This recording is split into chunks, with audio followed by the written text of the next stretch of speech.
Hi, everyone. We're gonna get started right now.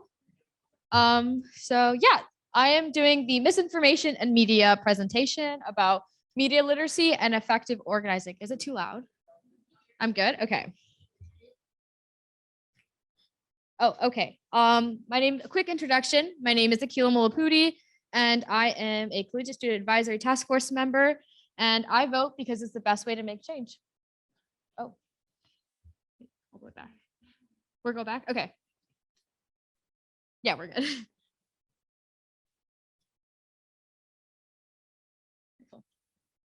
Oh, wait, no. Okay, so before I begin, I want to do a quick land acknowledgement. So we collectively acknowledge that Michigan State University occupies the ancestral and traditional and contemporary lands of the Anishinaabe, the Three Fires Confederacy of the Ojibwe, Ottawa, and Potawatomi people. In particular, the university resides on the land seed of the 1819 Treaty of Saginaw. We recognize, support, and advocate for the sovereignty of Michigan's 12 federally recognized Indian nations, for historic Indigenous communities in Michigan, for Indigenous individuals and communities who live here now, and for those who are forcibly removed from their homelands. By offering this land acknowledgement, we affirm the Indigenous sovereignty and will work to hold Michigan State and all of our universities accountable to the needs of the American Indian and Indigenous people. Thank you. So today's agenda, we're going to do a quick little introduction. We're going to talk about what is misinformation and what is disinformation, how to combat misinformation, and then we're going to have a really cute little application. So we'll be learning a lot. So wherever you're sitting, just kind of group yourself up into groups between 4 to 8 people, just kind of like to turn and talk, because this is a more interactive session. So get ready for that.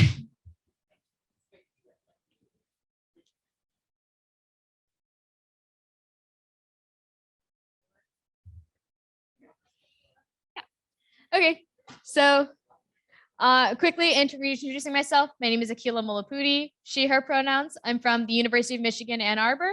I'm on the Collegiate Student Advisory Task Force as the voter engagement and liaison. And I love Traverse City. I love Michigan. So yeah. So what is misinformation and disinformation? Misinformation is any form of information that is false or misleading, both intentionally or unintentionally. You can misinform people and not mean to, which is why it's really important that we're here and understanding how to combat it. So I'm just going to read one of them.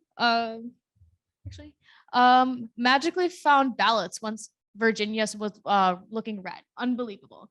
So that's spreading misinformation about voter election. So disinformation is false information deliberately and often covertly spread as of by the planting of rumors in order to influence public opinion or obscure the truth.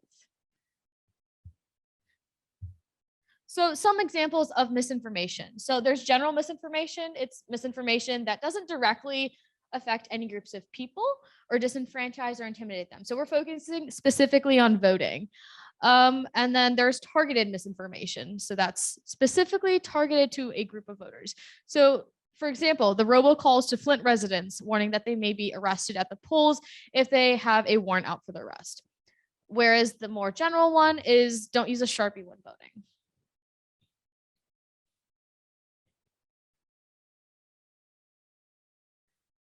So this is a discussion point where you can turn and talk with people. So discuss in your group, what are some examples of misinformation that you've heard? These can be a lot of different things. Also, while we are discussing, I just want to point out that we are nonpartisan, so please don't bring up party groups or anything like that. Focus solely on misinformation. So turn and talk.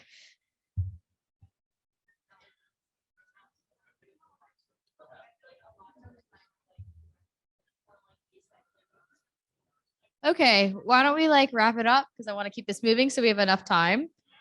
So, hey y'all. Okay, so we discussed misinformation and we're going to keep talking about it through all of it. Misinformation is harmful to all.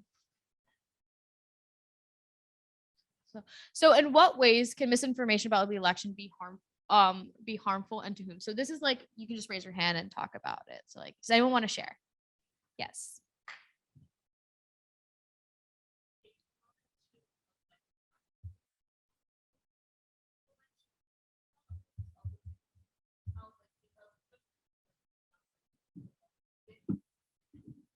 So let's say, because we know the midterm elections coming up November 8th, but then let's say someone puts out a misinformed tweet or Facebook post saying that the general election is, let's say, November the 1st. It's not, and people might try to go to their polling places trying to vote, and they can't. And it's like they end up being misinformed because thinking that something took place on such day. Yeah. Go ahead.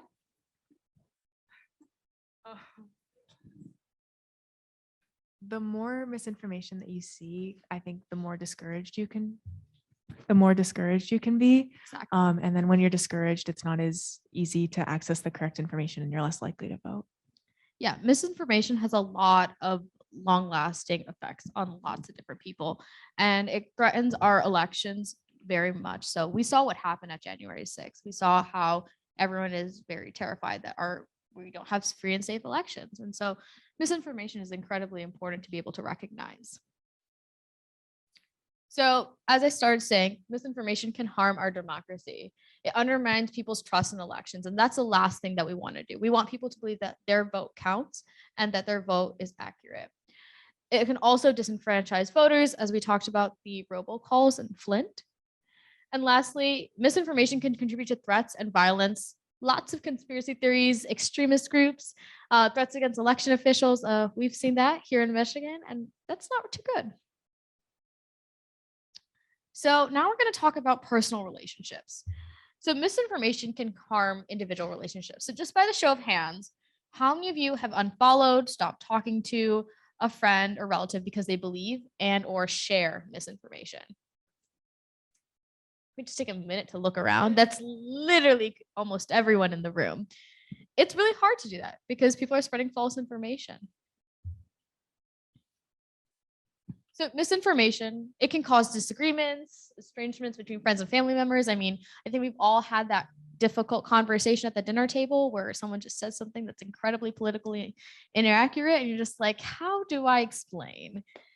Additionally, it can also take a really big toll on your mental health by causing anxiety, uncertainty, and even anger. So it really has a negative effect, not just politically, but also socially and even mentally. So why is combating voter misinformation incredibly important as students? Because most of us here are students, and it's incredibly important that we as students, because we tend to put out a lot of information because of our various roles on campus, know how to deal with misinformation and how to even report it. So information, it spreads really fast. You can send out a tweet right now and it will go to, depending on how many people you have on Twitter, a lot of people. So it's incredibly important that we take the time to fact check things and make sure that, we stop false information. Also, when we see misinformation, that we report it. That is also a really important facet to this. So as our jobs as representatives, whether we're on the task force or the CBP fellows, or we're just here to learn about, voting, is to be able to inform. And like I said, nonpartisan, because it's really important to make sure that we aren't influencing other people's opinions. We're just telling them to vote. And also make sure that we have the most accurate information. This means fact checking. We love fact checking and reporting false information. And by doing that, we have to take active steps to ensure that we have correct voter information. So as I said, there's fact checking, preparing for debunking, which is something that the State Department does, verification, and recognizing and reporting. So this is what the Michigan's State Department says, or Secretary of State,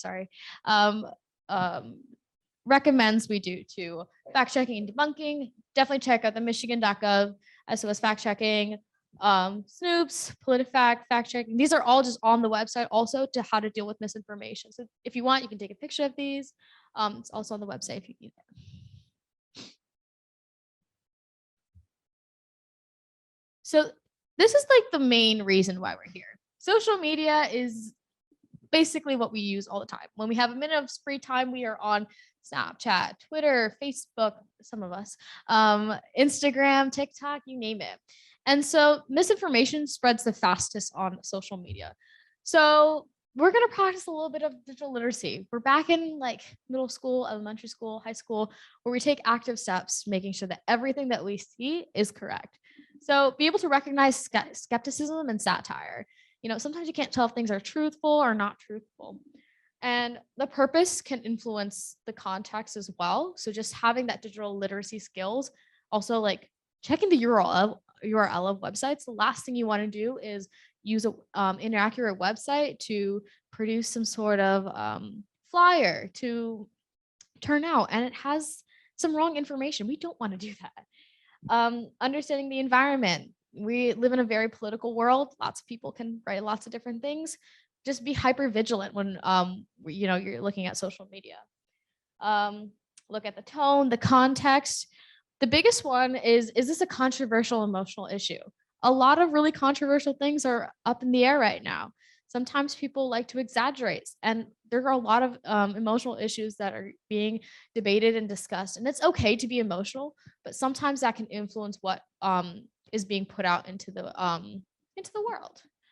And lastly, digital literacy. Check your domains, your authors, your comments. These are all factors that influence the validity of certain websites and posts. This is something really cool. Prepare and pre-bunk false information. Refer to trusted resources, whether they're make sure they're verified and they're partisan. The Secretary of State office is a really great one. And pre-bunking is preemptively debunking misinformation or conspiracy theories by telling people what to watch out for. So like the Sharpies one is a really easy one. When you hear someone say like, oh, you can't use Sharpies on your thing, like prepare for that. Like there are lots of like little things that are misinformation that we can easily be prepared for. And you can check out the Michigan.gov Partners in Democracy for more information and materials. Hello? Okay, we're all good. So ways to combat misinformation. The biggest one is share things that are from trusted resources. Don't share things from someone's blog that they use to spew out information. Check the Secretary of State website. And if you see something on social media that looks untrue, don't share it and report it. You can report it at misinformation@michigan.gov. It's really important that we protect our democracy, and being able to combat misinformation and disinformation is incredibly important. And I want to quickly tap into what disinformation is. So disinformation is information that is designed to actually harm. So that has the intent of doing harm. And that's really important because it's different from misinformation. So misinformation is disinformation, but it's also important to recognize that they are both very, very harmful. Oh, yep. This is where you can report misinformation. Okay. Before we do that, I want to quickly discuss a couple of different things. So there are 6 degrees of manipulation used to spread misinformation. We probably see it everywhere we go. So impersonation, pretending to be someone or a fake expert. Conspiracy, proposing a conspiracy theory like, oh, you can only go to the polls from 12 to 4 or something like that. This one's a really big one, emotion. We've been having a very political last couple of years. A lot of people are riled up and they're very emotional, and that can be used to manipulate you to share misinformation. So when you see something on Instagram or TikTok that makes you very angry and upset, before you hit that repost button, double check to make sure that it's completely accurate. And this doesn't just go for voting, this just goes in general. Polarization, which goes into misinformation. The last thing we want to do is pit people against each other. We want to make sure that, we aren't really doing that. Discrediting, targeting a reputation or an authority. We want to make sure that we have the most accurate information as possible. And lastly, trolling, deliberately antagonizing or annoying people. And I know that's really hard because sometimes you just see a funny meme, but we do not want to troll when it comes to our democracy.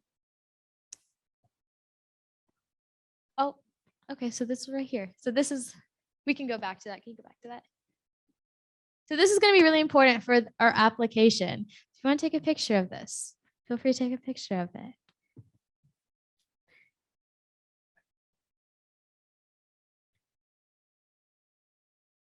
Okay, so briefly, I'm going to talk about the instructions. So what we're going to do is we're going to break out into little groups, and your goal is to design 2 graphics, or not even graphics, 2 deliverables. One designed to contain accurate information about voting, and one designed to contain misinformation about voting, either using any of the 6 degrees of manipulation. These can be any kind of deliverable. You can make a Twitter post or a tweet. You can make an Instagram. We have flip chart. So very shortly, you can grab flip chart and markers. And also, these can be fun and creative as possible. So any form of media, you can use Instagram post, tweet, flyer. Remember, this is about content, not your design. We're not art students. Maybe we are. And then after, we're going to share out. The purpose of this exercise is to show that it is very, very, very easy to be misinformed.